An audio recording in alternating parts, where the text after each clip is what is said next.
Today's transmission, as we have previously said, is called the conundrum, the puzzle, the enigma, if you wish.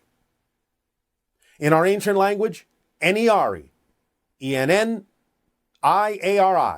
eniari, means puzzle or enigma or conundrum.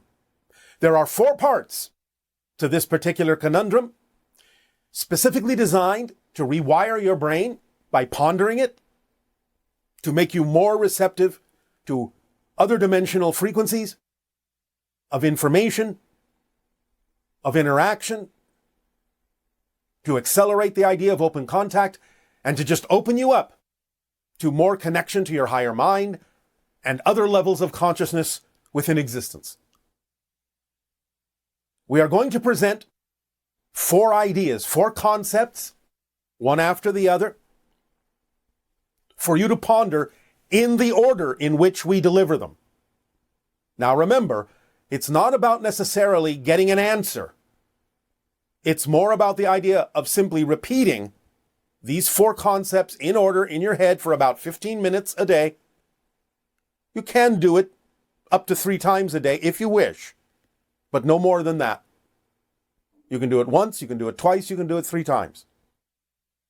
But when you go through the 4 points, the 4 concepts, again, it's not about seeking a solution. It's about simply going through them and letting yourself ponder them, imagine what they represent, visualize them if you wish, that's fine. And as you do this over and over again for 15 minutes each time, by just pondering these things, by imagining, by visualizing them as best as you can, you will start to feel the rewiring of your brain in a certain way that again will make you a more receptive antenna to receive higher dimensional, other dimensional information, frequencies, and interactions. So, let us begin. In this order, ponder these 4 concepts. Number 1, a finite number of finite universes. Number 2, a finite number of infinite universes. Number 3, an infinite number of finite universes. And number 4, an infinite number of infinite universes. Just ponder those 4 concepts, let them come into your mind, visualize them, imagine them, feel them out. Allow yourself to feel what that feels like, each one. Again, whether you come up with what seems to be at first a solution to any of those 4, don't let it stay there. Just ponder them. It's all right if you come up with an answer, but don't necessarily assume that it is the answer, because as you go through this conundrum, as you examine these 4 points, these 4 concepts over and over again, you will find that things may begin to seem a little less concrete or crystallized than you thought. And the answers, when they come, may not necessarily be as definitive the second time, or the third time, or the 4th time that you may do it within the 15-minute span each time. So that's all right. If it seems to get a little fuzzy, if the barriers between them seem to get a little bit vague, that's all right. This exercise is simply for the purpose of pondering these things, musing about them, feeling them, visualizing, imagining them as best you can. It's not about getting an answer or finding a solution. So we present this to you as one of the exercises that we will be presenting to you along the course of the Eye of the Needle passage that we're all in right now with you, to help you through, to streamline yourself, to open you up and make you more receptive to inspiration and more abilities to let go of those belief systems that do not serve you, so you can pass through this passageway, this time of change and shift and transformation more easily, more profoundly, with more abilities coming out the other end. This is the beginning of your training, open contact training. We have started this process with the idea of the images of extraterrestrials that we talked about before, and this is another part of the beginning of your training to open up to be more capable of perceiving other realities, other beings from other dimensions, parallel realities. So up to you to realize that as you go through this conundrum, you will rewire your brain in whatever way works best for you. Nothing will be forced upon you. It is in your hands, it is under your control, and the way you go about musing about this, visualizing this, feeling your way through it, the way you ponder this, will be what determines how you rewire yourself to be a more receptive antenna for these higher dimensional energies. So enjoy, have fun with the conundrum. As I said, in the meditation today, we will take you through it for the first time. Doesn't mean you have to do it exactly in the way we take you through it, but it does have to be done in the order in which we have delivered it to you. That will be most effective. We have designed this and used this on our world for hundreds of years. It will have an effect. So just play with it, just relax, just go with the flow. As we say, because your flow knows exactly where you need to go, and it will allow you to rewire yourself in exactly the way that's appropriate for the unique individual that you happen to be. The unique reflection of all that is that you are. So we thank you for allowing us to deliver this exercise to you this day. And you may, if you wish, now open up to the idea of questions and interactions.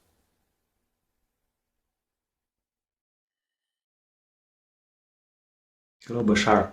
My name is Vili, and I come from Slovenia, which at the moment is going through some challenges with the government and protests, and I feel like there is an amplification of different opposing ideologies. So could you give some guidance and clarity in regarding these situations in Slovenia and also in similar countries with similar situations around Europe? Thank you very much. I love you, and goodbye. Yes, as we have actually discussed this before, you're getting everything out on the table in much more clear expressions and examples to decide for yourself what you are and are not vibrationally compatible with, and how you prefer or don't prefer to experience the idea of your particular version of physical reality. Without the idea of an explicit expression of things that are polarized, you can't necessarily as clearly decide what it is you prefer by contrast. So all these things are coming out in the wash, as you say, to make themselves more apparent, more clear, so that it's easier to discern what is and isn't you. And this is erupting around your planet at this time, because this is the time for it in this age of transformation, to decide which version of the parallel reality Earth you really prefer and which versions you do not prefer. Again, not as a value judgment or an invalidation of the other choices you don't prefer, but making it more easy for you to determine what you do prefer in an objective way. Hi, Bashar. And to you, good day. I want to ask you about creative expression. And Yes. I'm in a field of creative expression, and I'm very happy to be here. And I have a nagging voice saying you should do more. All right. Well, what field are you talking about? Not a field of flowers, I assume. And the field of entertainment. Can you be even more specific? Yes, right now I am an actress. Oh, all right. And when you say you feel you could be doing more, are there opportunities that you could be acting on and creating on your own with your own imagination that you can take advantage of that you're not doing? Is that what you mean? I do mean that. And the thing that I do is that I automatic write to find it. To find what? to find what it is that I'm wanting to share and what format it's in. So Well, you said you're an actor, I'm an actress, yes. and that is your primary passion expression, although we understand there can be others. Yes, that is my primary passion, yes. All right. So when you say you feel you could be doing more, does that mean you could be creating your own opportunities rather than waiting for them to come? Yes, that's what that means. And are you doing any of that at all? I'm at a place where I need to begin again. I've done other things, like I've learned how to do stand-up comedy. I've learned how to pitch a TV show. I've learned how to write a TV show, and now it's new. I start again, and I don't start again, and I don't know where to start again. And All right. But writing and pitching, while wonderful, are not acting. Correct. So, can you put something together in which you can actually act? Yes, I could do that. So why aren't you? The reason why is because, and I'm sure this must be part of the negative belief system, says I don't know how or where to begin. Oh, well, that's nonsensical. Okay. Do you have friends that are also actors? Yes. Can you not write something in which you can all act and just get together and act it out, whether you're doing it for the public or not? Yes, I could do that. Well, would that be exciting for you to do that with them? You're hesitating. You're hesitating. I'm sorry, say again? You're hesitating to answer that. Yes, I'm hesitating to answer that. And this is what the hesitation is about. The hesitation is that the next sort of negative belief comes in. Unless you're going to share it with the world, then what's the point? The point is that you're acting. Do you remember what we've said about the idea that acting on your passion has to be done for its own sake and not what you think it will get you? Yes. Well, you need to apply that if you remember that concept.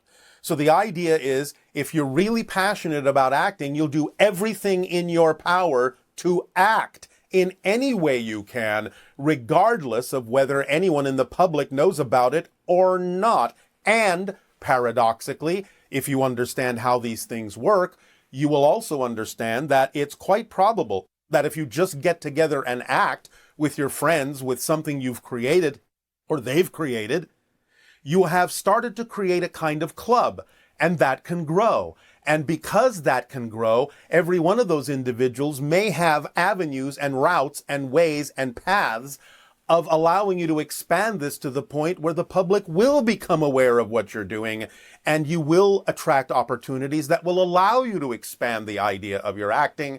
But if you are invalidating the idea of just getting together with your friends to act because that's your passion, then you yourself are closing the doors through which other opportunities to express yourself publicly could come to you, because you have this assumption and invalidation that just getting together with your friends to act can't possibly lead to that. That's great, because I feel what you just did was you took that pressure off. Because the truth is, I don't really care about that. It doesn't matter to me who sees it or doesn't see it. It's just, I had it in my mind that to flow creative energy, it must have a receptor. And if it doesn't, then you're missing the point. But by having other people act with you, you have receptors. Great. I like that much, much, much better. All right, then we would assume that you will act on it much, much, much more quickly. Got it. Okay. Thanks, Bashar. That was really helpful. I feel lighter. All right. Well, you're welcome from Bashar, the acting coach. Double duty. Okay. Good day. Good day.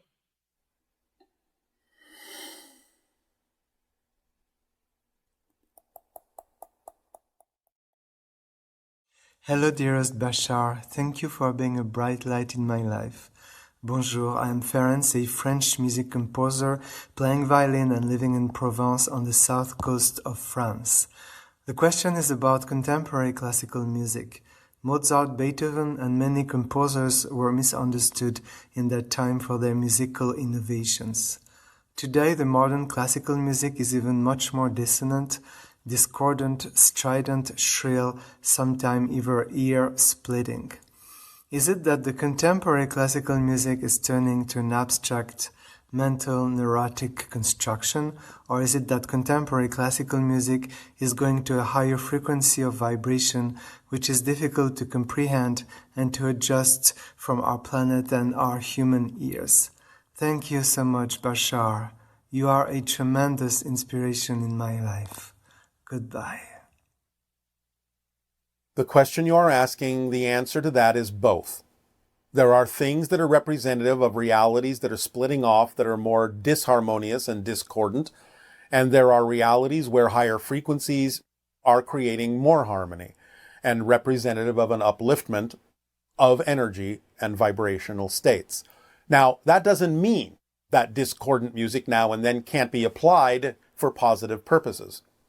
So it may not completely be eliminated, even from the reality where things are becoming more harmonious and integrated. And it doesn't mean that harmonies can't be utilized even in some of the discordant realities that might be reflective of the notes that you are saying are more strident. So you have to kind of take it on a case-by-case basis, but in the overall sense, yes, you may find that certain realities and individuals that might be experiencing more disharmony and discord within themselves might relate more easily to the idea of the discordant music, but it might be capable of being utilized as a guiding light and a reminder, or a guiding sound if you wish, and a reminder of the discord that may exist within themselves if they choose to use it that way. But the basic and simple answer is both are true. Hello, good day, Bashar. And to you, good day. Bashar, we Yes. are moving through billions of parallel realities through every second. Yes. I once did an exercise focusing on the now moment and focusing on the shifting, and Yes. then I ended up in a parallel reality in the body of someone else. Well, it's not really the idea of you ending up in their body per se. It's a focus of shift of your consciousness expressing itself through another version in a parallel reality that is the representation that has to exist in that reality. Okay. Does that make sense? That does, yes. All right. So does that mean that every parallel reality has an own parallel self? Yes. Okay. Oh, not everyone necessarily has to in a way that you would recognize it as such. It might be so different you don't recognize it as another version of yourself.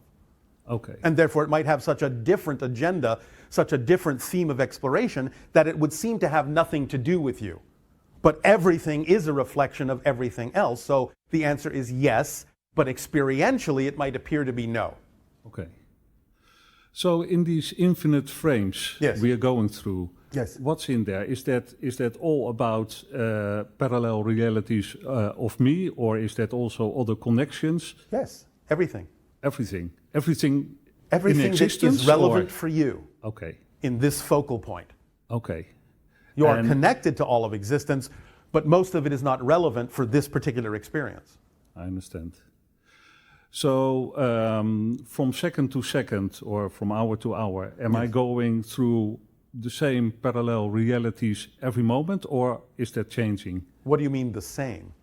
Obviously, you are changing frames. Yes, but the billions of frames you go through, Yes? are they now the same as 5 years ago? No. No. How can they be? Otherwise, you would be exactly the same as you were 5 years ago, Yeah.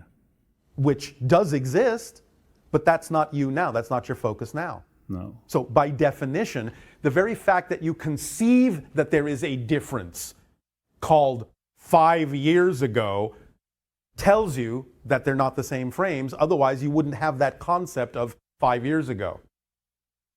Does that make sense? Yes. Any difference you make is a different reality, because the smallest change is a total change. Okay. It may seem to be only slightly different from the last reality, but it is a completely new reality. Okay. So what you say is that if I make a change, all billions of frames make a change. No, you are allowing the different frames to come through you in the order in which you need to experience the concept of the change that works for you. Okay. It's not that the frames are changing per se in and of themselves. Remember, the structure never changes. The frames are the structure, but you go through them in a different route. Okay. That's Yes? what I meant. Yes. Yes. So what is the mechanism? Is it through our beliefs that we focus on a certain frame? Yes, Okay. because that creates the energy, it creates the reality experience, and that is the reflection of the frame that comes from what you believe to be true in physical terms. Yes. Yeah. And if I would have a disruptive experience, so Define disruptive. well, now it all looks like continuous flow. I'm Yes, moving yes. my hand, and but if I would, let's say, have something, and it's now on position A, Yes. and in the next frame I would like to have it in position B, Yes. without seeing the movement. You can do that. That's how we travel from star to star. So, is that through beliefs? Well, in a sense, it is our collective knowledge. Because remember, knowing is above belief. Yes. Yes? So we know what the structure of existence is like, and therefore we can use it to our advantage to do that. The way we typically explain that idea in your terms is to understand that we don't see objects existing in a location. We see location as one of the properties of an object. So if we change the locational energy variable in a project, then it has to start existing at another place because it has now a new locational variable. Does that make sense? It is. So it appears as if you're skipping over frames. You're not really, but that's the experience you get, like you're skipping over frames. Yes. Because you're just going to the frame that makes sense for what it is you just created as a Yes. shift in frequency. Yes. So are you saying that we can't do such a thing without having the knowingness? What I'm saying is you're doing it already all the time. That's how things change. We just understand that's how it works, and therefore by understanding that you're already doing it, we can apply it in different ways on grander and grander scales. Okay. Yes, does that help? Yes, that is. Another question. You were talking about healing yesterday. Yes. So if you see a disease Yes. as a message from your body consciousness, Yes, it can be. and you go to a healer and you think, well, let me get healed by this person. Yes.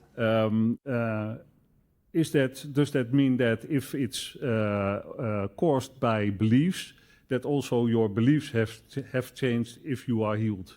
Yes, because you're willing to match the vibration the healer is giving off that represents the healed state, but you have to match it. That's why a lot of your master teachers didn't ever really say, I healed you. They say, your belief has healed you, your faith has healed you. Okay. So they give out the frequency of the belief, Yes, and you match it, and that You heal changes yourself. your belief Exactly. and heals yourself. Yes, and that's why no healer has any business determining what a person should do with that energy. It's up to them to decide whether or not to match the frequency or not. Beyond that, the healer has done everything they can do by just giving off the frequency. Yes. Does that help? It is, certainly. Thanks, Bashar. You are welcome.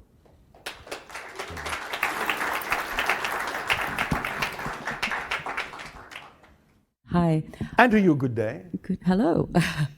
My question is there, on Earth we call them twin flames. Is that something that's real, or is that something... In a sense, yes, it can be, but we understand that many humans kind of get caught up in that to their detriment because they don't understand exactly what that can be, because anyone you're interacting with at any given moment that's reflecting something to you you need to know to become more of yourself is really at that moment your soulmate. Mm-hmm. Now, yes, there can be such a thing as an agreement between spirits that, yes, they will meet, they will match, they have arranged this, they have caused this to come into being because they understand that they need to reflect things to each other in a very specific way, and you can call that, a twin flame.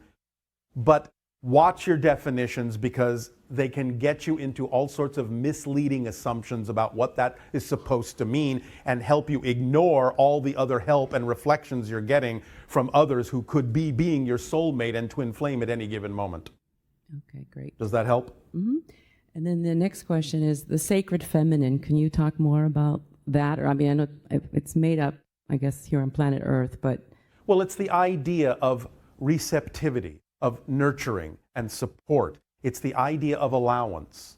It's the idea, in a sense, of that which expands, that which grows. Yes? And so there's a lot of talk about rebalancing this planet because there's too much toxic male energy. Yes. And the need for the sacred feminine to come in to balance that. Can you share And that's some why more? you're seeing more of that. But you're also seeing it in the idea of multiple gender expressions as well. I see. Yes? Yes. All right. Okay, great. So yes, that's what's happening for those that are on that path. They're beginning to experience this idea and see how they respond and react to it, to find out what their positive and negative beliefs are about themselves by facing those things and letting go of the things that create the toxic belief systems within them.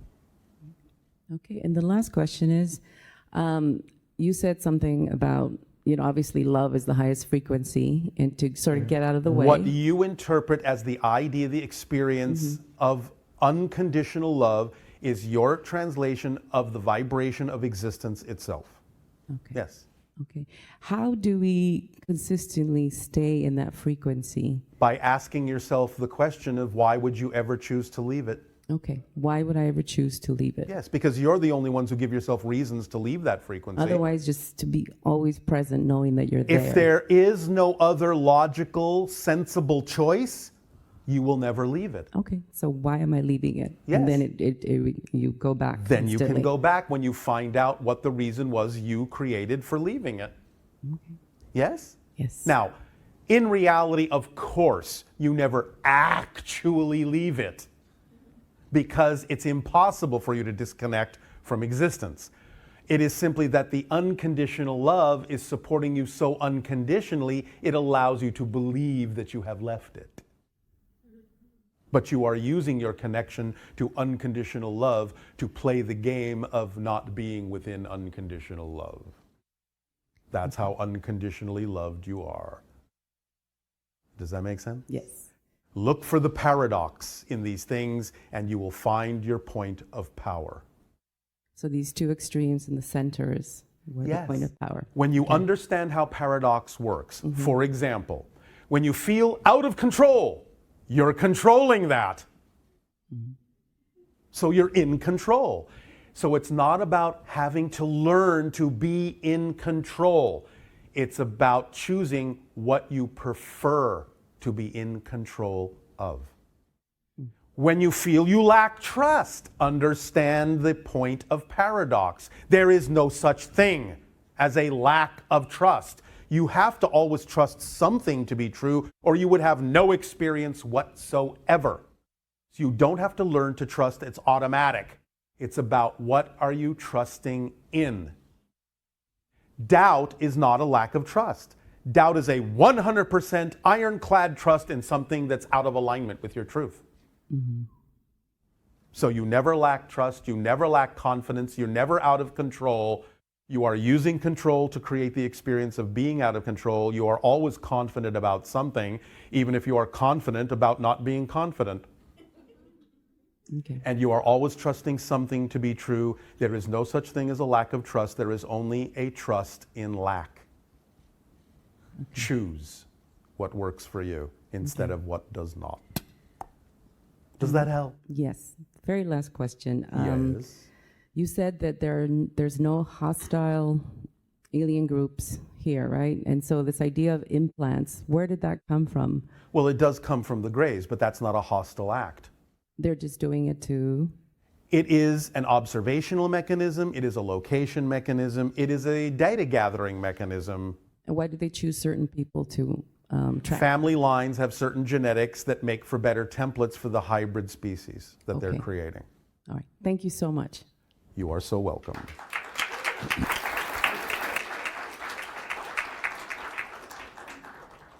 Good evening, Bashar. And a good day. Just want to say it's an absolute pleasure to be here with you today. And for us as well. I've been following you for about 5-6 years now, maybe, and it's just... You have?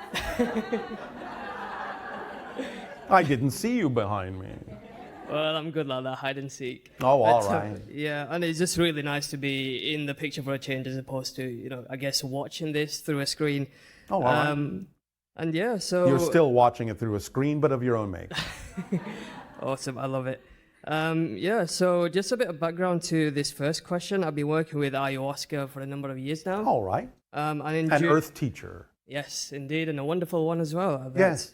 And She is. She is indeed. And one of the ceremonies I had was quite profound with me, which I didn't actually realize until after the fact. Yes. And during this ceremony, I felt an energy sort of moving through my body, and it almost felt as if it was another entity, as it were. It's more of you. Okay. And that sort of leads into what I was going to ask as well. So from that ceremony, I realized about 4 or 5 months later, I would go into meditation and I would go into this sort of similar ayahuasca headspace. Yes. And I would feel this energy come through again, and I would start Yes. yawning uncontrollably, Yes. almost as a space of 10, 11, 12 times in a space of Yes, a minute. you have to take in more oxygen to handle higher frequencies. That's why the automatic breathing pattern of the channel before you. Yes? Yep. Perfect.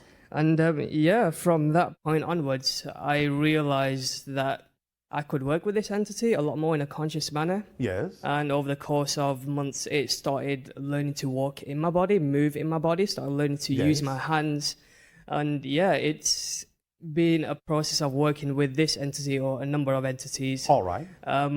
And yeah, over the course of the past year and a half, I've been working with these entities where I could sort of almost flick a switch within my brain, and I could Yes. bring these entities through, and they would start, almost working within my body and moving a lot of So to energy through. speak. Because again, remember, it's like tuning forks. They may be giving off a frequency that then you are choosing to match so that you mirror them with your own energy. It can feel like it's theirs, but the only energy any of you can ever feel is your own.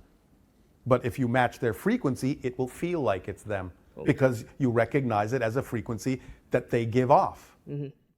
Cool. And that Yes. pretty much answers my question about just the sort of mechanics on a physical level as to Yes. what was happening there. Yes. Yeah, is there anything more that you can maybe speak to more specifically as you read my energy as to what's happening there in terms of, I'm only going to give you one particular alteration of the word. please do.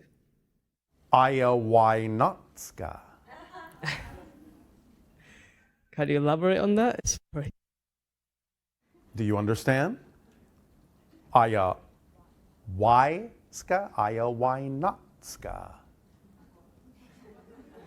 Oh, okay.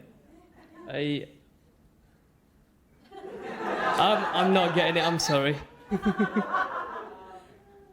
Help me out here. All right, if you insist. The idea is to open up to the true probabilities that are relevant for you in life. Allow yourself to walk those paths. You are walking a shamanistic path. Therefore, many things that people don't necessarily know exist for you will simply be, well, why not? Yeah. And you will experience different realities on the shamanistic path. Yeah. Yes? That sort of touches into one of the ceremonies I had when ayahuasca called me a sort of a bridge between worlds as well. Yes. So yeah, that's beautiful. Thank you. You're welcome. And yeah, just leading into that as well, again, during one of the ceremonies, I felt a lot of these mantis-like beings sort of working through me and placing certain implants within me to help facilitate that movement of energy. Is my understanding there correct? Or okay. The thing you're calling implants are slight alterations of your genetic template. Okay. This is a more modern version of the concept of implants now. Can you elaborate on that a little bit more? Or I just did. Okay. The idea is that it requires an alteration of your genetic template. A few genes here and there are altered and arranged differently and will function very similarly to the idea of the old implants without there actually being a physical one. Oh, great. Okay, thank you. Yes. Yeah, yesterday I had an interesting experience being in the room. I sort of felt there were many more members of your species than just sort of yourself going. Everything is here and now. What your senses expand to determines what it is you're able to pick up on about what's present. Okay. Yes? Yes. There are many listening in all the time. Yeah. Yeah, I sort of felt it almost seemed as if they were working on me as well, and I felt a movement of Again, energy. you are doing the work. They're giving you the opportunity to do the work, but you're doing the work on yourself. Please remember this principle. We understand that you often ask for assistance. Ask for help. You never really need to ask for the help. All the help you can possibly ever be given is being given to you. When you ask for help, what you're doing is aligning yourself to the realization of becoming aware, more aware of the help you're already being given. But you can't be given any more than you're already being given, because you're being given everything you can be given. Mm-hmm. Always. It's always here for you. You just have to tap into it. Putting yourself in that state of grace, asking for it, is not asking for something you don't have. You're not asking for something you aren't already being given. You are asking to open up in a state of grace and become more aware of what's already here for you. Mm-hmm. Because you have everything you need. Yep. It's never held back. Right. Remember, unconditional. Yep. It's up to you not to block it. Mm. Thank you. Thank you. I'm curious, when you do your thing where you take it one moment and then you start clicking your teeth a little bit, I'm curious. I don't click my teeth. Well, click Darryl's It teeth. is a bodily reaction to certain flows of energy that represent certain things we might be doing on our side. Yeah, and I'm curious about that. Can you elaborate? We are checking in with other entities about what it is appropriate for us to tell you. Okay. Because we can't interfere with your own path. We often check in with your own higher minds, and the higher mind says, nope. Okay. Don't spoil the presents. Don't spill the beans. Don't let the cats out of the bag, which I don't know why you'd put them in there to begin with anyway. But you get the point. We impose upon our consciousness in these exchanges with all of you blocks that prevent us from doing or saying things that would interrupt and intervene into your natural process. Mm-hmm. We tell you what we can that works best for you. This is the way we function with regard to first contact. Right. Beautiful. Are there any proverbial cuts? That is sufficient. Okay. Thank you. Thank you very much.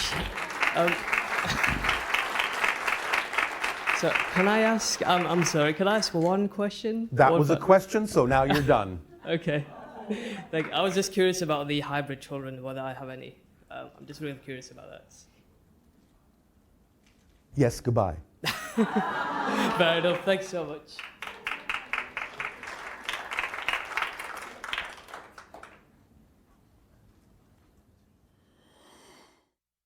Hello, Bashar. And you good day. Yeah, good day and evening. So several questions. I saw you in December, and that was my first time seeing you, and I practiced the all-out, full-on passion, every single thought, every single moment. All right. And it's been huge. Yes, it is. What I noticed happened was the fear dissipated. Yes. Because those can't be in the same place at the same time. Exactly. You cannot perceive what you're not the vibration of. Therefore, when we're talking today about the interstellar alliance and how the Earth is, we're trying to become a part of that. You're not trying, you're becoming. We're becoming that. What is the interstellar alliance?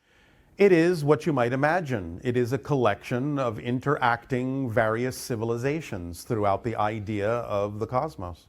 And there are several different kinds of alliances. Our interstellar alliance isn't the only one. We are aware of many different alliances, what you might call associations of worlds or federations, whatever term you wish to use. But there are many of them. Okay, so when I came here this weekend, I really kept noticing, and in the past few weeks, how much fear is here on the planet. So yes. I notice I'm really ascending because I'm noticing it, how pervasive it is. Yes. So what is, maybe I'm asking two questions out of this. Yes. Personally for myself, and then collectively for all of us here. Yes. And beyond. Yes. What's the best way that we can help each person or group of people or the whole collective conscious to release that fear? I know it's a choice to be made by each person, but if I can pick the thing to do that would be my highest passion to help the most people on the planet, that would be really super awesome. But when you say pick the thing that is your highest passion, that's easily done. Why are you here today? You made a choice to come here, we assume, because at this moment, this dialogue is representative of your highest passion in this moment. When this dialogue is over, what options are available to you? Take a walk, read a book, talk to a friend, see a movie, eat a meal. Pick the one that is more exciting, even just the tiniest bit more exciting than any other choice, and you will still be picking your highest passion in that moment of things you are able to take an action on. That's all you have to keep doing. It'll start snowballing into bigger and bigger expressions automatically. But if you just keep doing that, even if it maintains on what you might call a typical ordinary level of everyday things that you're passionate about doing, you will still give off the frequency that gives other people the choice to see in you as a living example that you're living your joy every moment, no matter how simple it may seem. And that's what gives them the option to choose that for themselves too, just by seeing you doing it. But that's all you can do. Okay. Does that help? Yes, it does. So that's all I can do. So Yes. I don't need to try to find a profession that would help me do that more. If that is actually what is relevant for you, then just by starting the ball rolling, it will not be left out. Synchronicity, as the organizing principle, remember, will bring you the opportunity that represents some larger scale expression, like a project or a profession or what have you. It doesn't need to be that, but that will come if it's relevant. If that's an expression of your expanded self, synchronicity will provide the opportunity.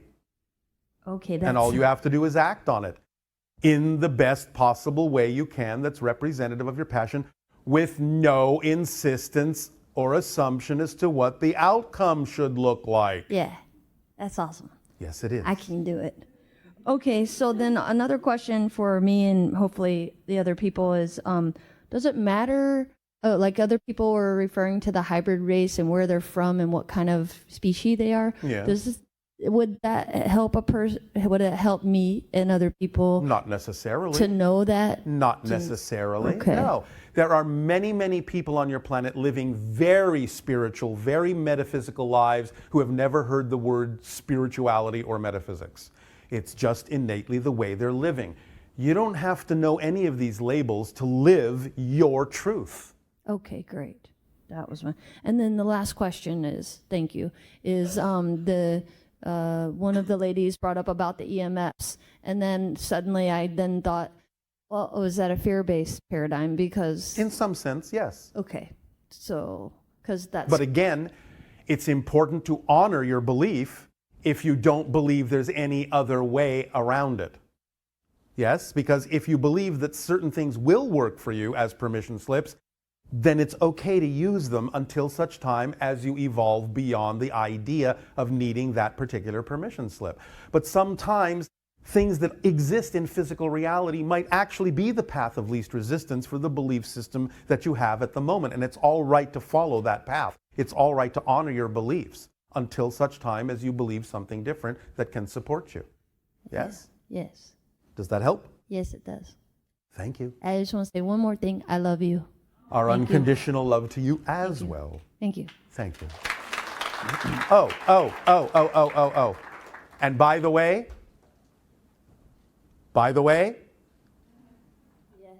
Yes.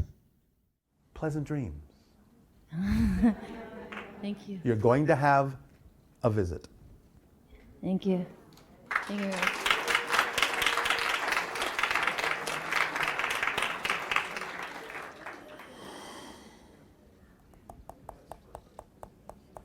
Hello, Bashar. And you good day. I first want to start off and say thank you for all the information you've provided tonight. Again, it is our pleasure and our passion. Yes, it has been super resonant and beneficial with a lot of the themes I've been exploring lately in my life. All right, thank you. Lately, I've been connecting with Egyptian energy and Egyptian culture. Yes. Pretty intensely. All right. And I've just been curious as to what the Ankh symbolizes more deeply. Eternal life. Okay. Yes? Yes. That you are eternal, indestructible, infinite. Yes? Yes. All right. And shifting to another topic, I recently been involved in a car accident. Oh, how exciting. Yes. Sometimes you will shift yourself very quickly in certain ways to get your attention. Yes, and that's what I wanted to experience. Like, I walked out completely unharmed, completely safe, and All right. and it was a pretty bad accident, and I just felt really blessed and grateful to walk out. All right. Okay. Again, you took advantage of your connection to the concept, the true fundamental seed concept of the Ankh. Yes. You are indestructible and eternal. Yes. And you proved it to yourself. Yes. Now, I'm not suggesting you keep doing that. Yes. Got it. But you used it in a way that showed you something you otherwise felt you may not learn any other way as abruptly or as Yes. strongly. Yes, I think that's definitely what I needed to learn from it was All right. realizing that like I am indestructible and In a sense, yes. nothing can attack me or harm me. Not really. Yes. No.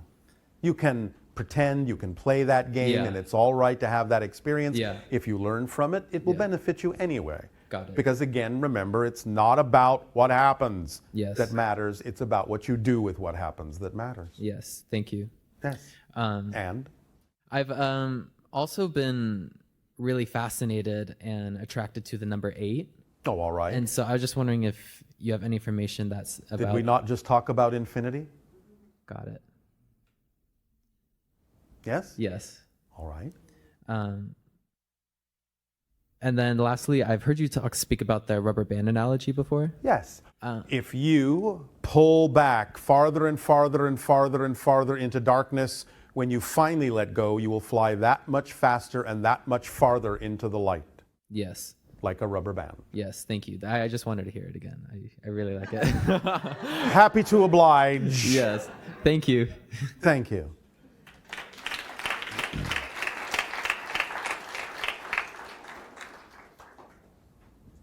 Hello, Bashar. Nania. Yes, so it's that time. All right. Would you all like to experience a brief meditation to lock in and crystallize these